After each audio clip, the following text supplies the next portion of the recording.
After my incarceration, I got out in February 2018. I had to plead to some things that I didn't do, which still bothers me to this day. Well, I was staying at my friend's at 51st and Manor, Isaac's apartment.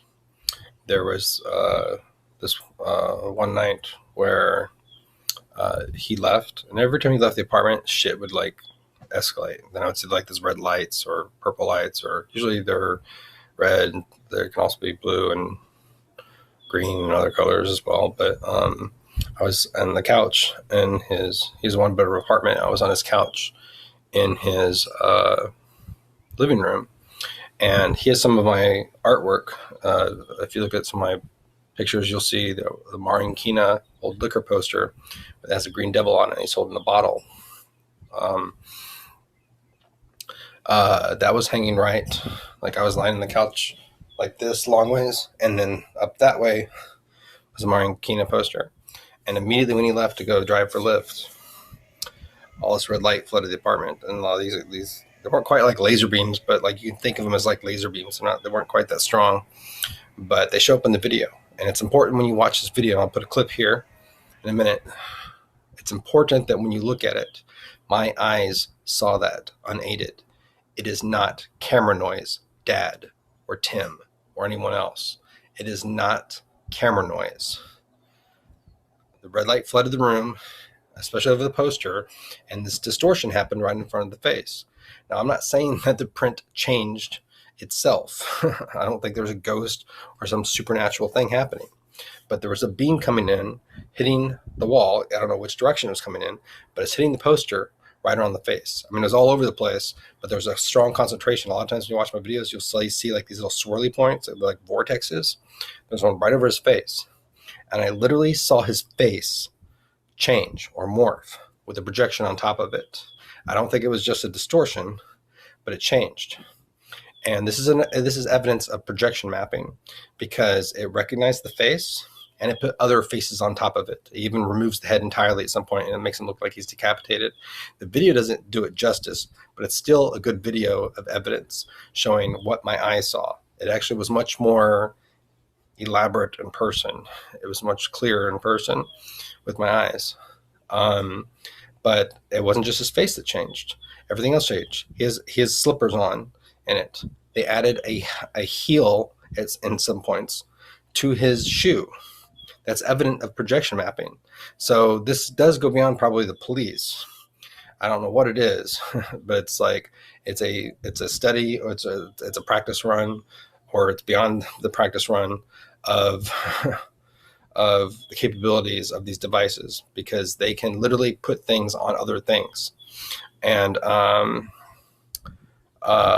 so I'll put evidence of that here in this video. But the other thing that shows evidence of projection mapping is where his tail is. They kept making it look like there were sparks traveling upon it. The video doesn't quite do it justice, but you'll see like little white blinks of light. And to my eyes, it looked like illustrations of sparks going up his tail, going whoosh, especially at the end of it. And it also shows evidence of projection mapping, because it showed it on the tail, and like below the tail, it curves like this. It used that curve to put another sort of humanoid face there. The video does show this. It doesn't show it as clearly as my eyes saw it, but you can make out where there's like an oval shaped thing that occurs below his tail at certain points. And that was extremely, I mean, I already seen the projections, but that was just like one of the big ones that I captured. I wish I'd kept it more still, but it still shows it. When I was at the Motel 6, also during that same time period, I was going back and forth a little bit.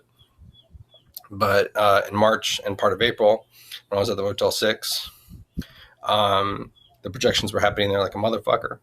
And one time when I was at the Motel 6, they were coding things almost to the point where they looked opaque. So like there was like a Windex bottle or something like that, and they literally like put like it looked like they turned it into like a creature. It wasn't on anything. It wasn't on anything. And then sometimes when I walk in the room and it was dimly lit, they would make it look like there were people there, you know. And when I looked in the mirror, and I'd seen this at the Grove too, already the year prior, they would morph my face. And even recently in 2019, I've got video of my face morphing. That is not dimly lit camera noise. I literally saw that with my eyes.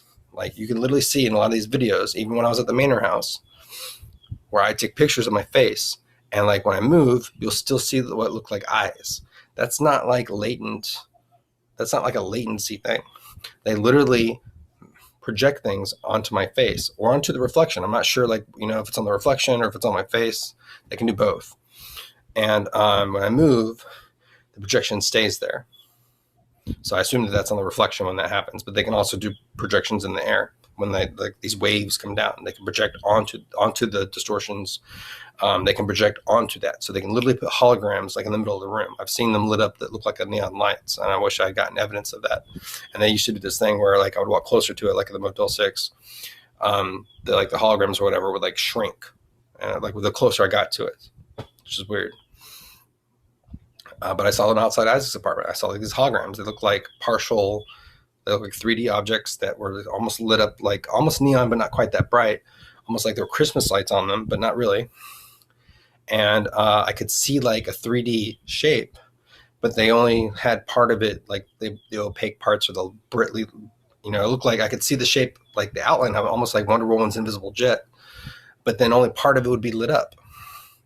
It's insane. It's just like, oh my God. So it's like, this does go beyond like police. The police are the most simplest solution, but I know the police help them with this. But then like these capabilities point to like this some sort of government study. Like, I don't want to be a paranoid person. It's like, it's not my job to find that out anyway. It doesn't matter who it is. They shouldn't be doing it. And it's easily you can easily investigate it. Go to the nurses or medical assistants at Red River. You can find Jason Barrientos. You can talk to these other sketchy people that did things, Gavin at the Grove and the maintenance man at the Grove. Like, you're going to fucking regret what you did. Like, these people try to make the victims come after you do that. But also, so I'll put imagery of that in this video. But they did it all the time. Like, my face was morphed, like in the mirror reflection all the time. And it was kind of neat at first, like they could put tattoos on you and stuff like that. But I went back and forth between like a Motel 6 and a couple other places, and a friend's place over at 51st and Manor. That happens to be nearby where a friend Clyde lives. The last time I'd seen Clyde was when I was at the Grove on my birthday, actually. He just happened to stop. He happened to contact me and was eating lunch at a Mexican restaurant near me in April 22nd, 2018, or 2017, when I was at the Grove. That's the last time I ever saw Clyde. Well, before I left jail, they kept bringing up Clyde like a motherfucker over and over and over again. And he's on the soundboard. He's also on the visual board. And they kept projecting his face. And around December and or January, while I was still in jail, among a couple other people, but primarily him. Well, after my birthday in 2018, when I was staying at a friend's place who happens to live by where Clyde lives, I went to his house, and I saw a realty for sale sign out there with his brother's name on it. I didn't know it was his brother, but I called the number, found out it was his brother, and I found out Clyde died. And immediately after that, they did the visual board with Clyde, and they've done it ever since. So they knew that he had died, and they didn't tell me. And they also knew that he had offered to have me stay over at his place back in 2017 during the week while he did Airbnb on the weekend. And I considered it, but I didn't want this coming over there and following him, or them bothering me and me causing like commotion. And I kind of regret it to this day, because that's the last time I'd ever seen Clyde. I was informed that Clyde had died in January of 2018 while I was in jail. And these motherfuckers knew about it. They didn't care. They still don't care. So that's the last time I saw him was on my birthday when I was at the Grove in 2017. And I didn't know that his cancer had come back. I thought it was in remission. Shortly, and I started tearing up right after I got right at the end of the conversation with his brother, and they just kept mocking me about it, which is horrible. And I walked back, and within a week, I went to my friend Tom's house and stayed with him. I went to see my doctor during that time period. This is April, May, June of 2018. I went to Red River Family Practice, Dr. J. Eric Lambeth. And that's when I found out that the two nurses or medical assistants had actually confessed to wrongdoing and had admitted to what they had done, to stabbing me. We didn't discuss the release of medical information, and he didn't give me a reason for it. I don't know if they gave him a reason for it, but they still work there, which I find incredible. I just can't believe they still work there. I don't know if they're still working there to this day. I immediately, and I'd already been contacting APD, I had escalated it to Lieutenant Christine Chomot of Boston Police Department. And I still continue to contact the detective and his sergeant, and who hung up on me once. He picked up the phone, actually, and I heard some talking, and then he hung up.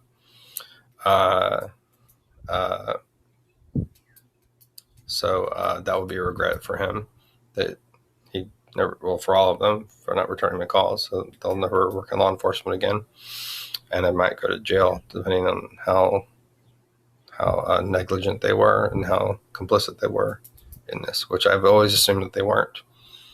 But I immediately, and I also escalated it to the commander, Art Fortune, and around that time period, and I immediately left them all messages. And I said, hey, these two top suspects, which I've informed you of as of April of 2018, they've confessed. So you need to go and question them. And I'm sure that we would both agree, and I want you to know that I think you're the more appropriate person to confront them about it, and that we don't want to resort or to leave the victim in a place to where they might want to resort to self-help with a direct confrontation, because that could lead to something bad. And APD would be more, they have to get it on record anyway, even if they confess to me, and they would be more appropriate to avoid any sort of bad escalation that could happen with a direct confrontation. And I made that very clear. I was like, I'm trying to align with you guys. You guys are the appropriate people to handle this. They confessed. I emailed them too. I left them voice messages immediately. I also texted my father, and I told him they confessed, and he did not respond to that text message. And that bothered me so much. It still bothers me. It's such a disappointment. It's such a failure on his part, because he kept questioning me. He's like, he kept saying, well, maybe they got blood from the second blood draw. No, they didn't.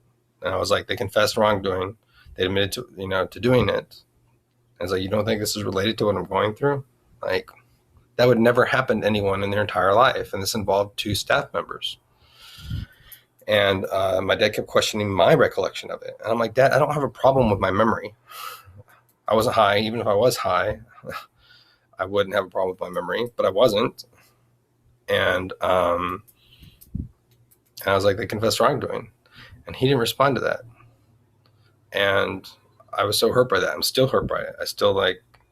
I'm still so disappointed that he questions every single thing in my document. Not that he's read it all. I doubt that he's read much of it at all. And watched any of the videos. And Dad, I know you're not watching the videos. I can do statistics, and you're not watching the videos at all. You have not watched every single one of those videos. Even when at the time that you said you watched every single one, you did not watch every single one of those videos. You're a liar. And I'm so disappointed in you for that. But I didn't get like, I'm sorry. Like, I didn't even get like, I'm sorry I was wrong. I'm sorry that I doubted you. I'm sorry that I repeatedly doubted you. I'm sorry that I came up with my own recollection from your recollection, which is incorrect. And I'm sorry that I made you feel bad every single time you had to correct me on it, or didn't respond to it every single time you corrected me on my recollection of your recollection. I'm sorry that I doubted your recollection at all when it was 100% accurate. Not one apology. I've got one apology from my father, and he's treated me like shit, and he doesn't think so. And I'll never forgive him for that. Among so many other things, which is like, I didn't want to get to this, but they keep pushing it, and it's like they're having so many people are failing me in my life, and they just keep pushing it, and they don't give a shit. And it's like, I can't have a normal relationship with my family again because of the way that they treated me. Because even if I was a crazy person or a drug addict, which I was neither, you don't treat people like that. You don't question people's memories over and over and over again. I did that enough. They did that enough for me. I did that enough for myself. So you don't need to question it over and over again. And when I correct you on it, you shouldn't get angry at me, and you shouldn't get defensive. I didn't know my dad was such a defensive, stubborn person. I thought that like you could just correct him on something and that he would reprocess the inputs and come out with a new conclusion, or come out with, reprocess everything, put it through, he's a logical person like me. He was a programmer too. And I didn't get that from him. I'm so disappointed in that. Like, I corrected him on this. No, Dad, I was not an emaciated meth head. I was not using like you think I was. I was not high at any of these times. I did not have a drug damaged brain. I wasn't using drugs the way that you think I was. I was not emaciated. I was not the person that you think I was. And even if I was that type of person, you still don't treat people like that. And when I've corrected you on that and shown you that I'm not that type of person, you should change your memory, change your brain. Like, I can do that. They correct me on things like, oh, remember that thing? That was us. I'm like, oh, so I really don't know if I have a bad reaction to whatever that one sleep medication is that they give in jail that I don't like, that I thought gave me restless leg syndrome. No, it was them. So when I took it, they gave me restless leg syndrome, I think. And it's like, it's a possibility. It's probable. And so it's like, boom. So I don't know if that drug actually has a negative side effect on it. It doesn't really matter because, I don't usually take drugs for that. But if so, I, could take melanomin or a melatonin or Ambien, Zolpidem. So it's like, but my dad's so stubborn, and it's like I correct him on stuff, and he doesn't even respond to it at all. It's been so disappointing. They still attacked me even when I was at Tom's house, but, I didn't want to cause a scene. I mean, I would mention it sometimes. And we did this thing where, like, when he had his kids, or when his wife had her kids, I would go to a hotel, usually Wood Spring, which just happened to be near, right next door to the hotel, the Red Roof Inn, where the Austin bomber was. And if you remember, when the Austin bomber was around in, I think, 2017, they said they were going to Arlington Road me, which the ending of that is very bad for the good person, and that they were going to frame me as the Austin bomber. It's pretty scary stuff, the shit that they say, especially when they can get other people and they have the cops help to manipulate things and to frame you. They've already framed me for crimes I didn't do, and forcibly sedated me. So that was pretty scary. I went through pretty much a quiet period where I hardly ever talked to them, which I've kind of gone through now. But now it's April of 2019. I went through that quiet period where it was just me and Max staying at the Wood Spring, and all I did was go out and smoke and walk them and come back, eat, poop, sleep, watch TV. And they continue to do the pain stuff. Occasionally they go through these cycles, usually where they do one thing, usually like for one day or a few days, depending on how bad it is. And then the migraine, the head thing, usually would migrate with, like, I think that's like a once a week thing, or once every couple of weeks. They'll do 1 or 2 days where they not just hit my neck, but they'll just do the migraine. And it would, like, 1 or 2 times it brought me to tears. It was so painful. But so I did that for a few months.